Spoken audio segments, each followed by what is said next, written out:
Hey guys, to make these foam character cutouts, we're going to be using Cricut Print and Cut. So let me show you guys how I did that. The first thing you want to do is click on upload and you're going to upload your images.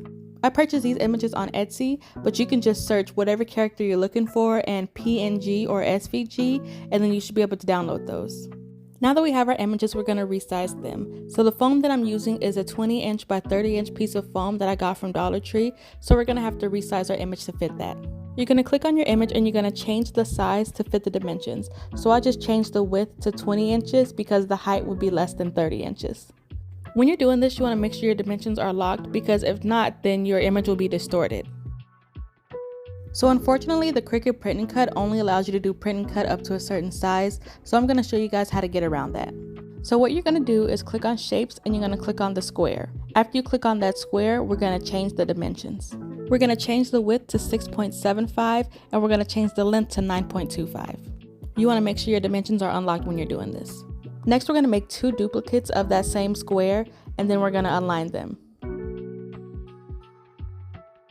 As you're aligning them, you want to make sure you zoom in so you can get a good look at it to make sure it's nice and even. As you're aligning it, you want to make sure you get it as close as possible. To make sure that both of your squares are aligned at the top and the bottom, you want to highlight both of your squares and then we're going to align them. To do that, you're going to click on Align and then you're going to click on Center Vertically, and that'll align it at the top and the bottom. After you've aligned those first 2, you're going to repeat the same step with that third rectangle.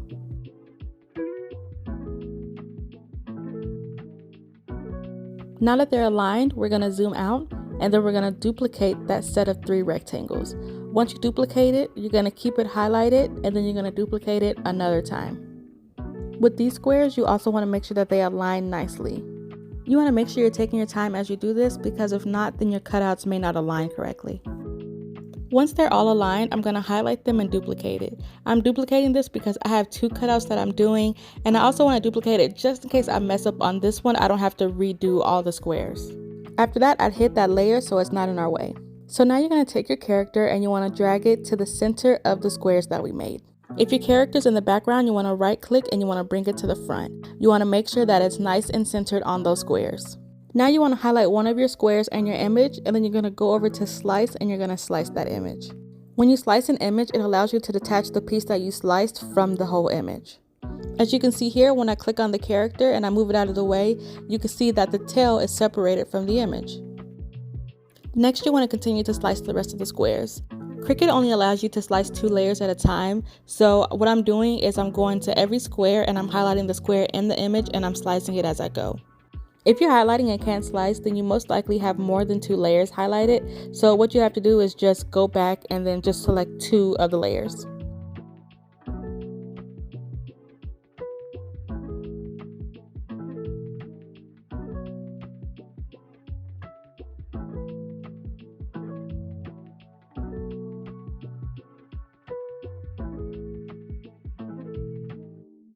So after you finish slicing, what you want to do is move your image out of the way. Then you're going to highlight all of your gray pieces and you're going to delete those. We no longer need them.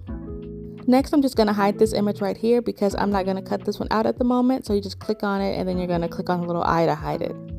Now that we're done, you're going to click on Make It at the top and we're going to cut it out. Next, I'm just going to scroll down to make sure all of my images are on there, and they are. And now that I made sure of that, I'm going to click on Continue, and now we're going to work on printing it out. So you're going to send it to your printer, and then it should look like this once it pops up. So at this point, you can decide whether you want to add bleed to your images or not. Adding bleed to your image will add a slight border to it, and this will reduce the odds of you having a white margin around your image.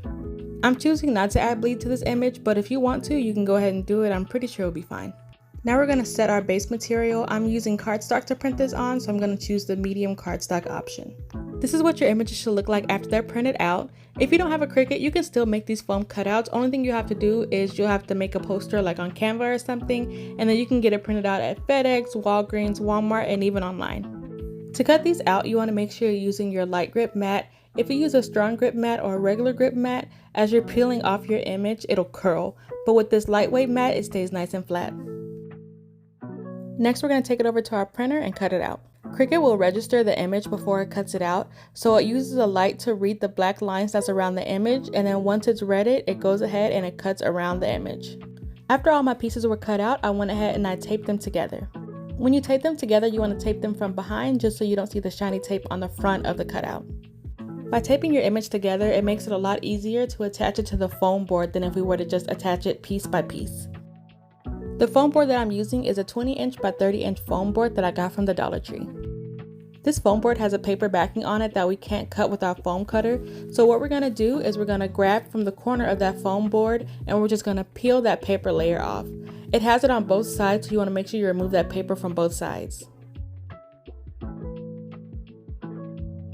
Next, you want to take some spray adhesive. The spray adhesive that I'm using is Gorilla Spray, but just make sure that the spray is able to work on foam. I put down paper to protect my surface from the spray. Next, I took my image and I turned it around, and then we're going to take our spray adhesive, we're going to shake it up, and then we're going to lightly spray the back of our character. You want to make sure you have a light hand with this because if you go too heavy, then you'll see the bleed on the front side of that image.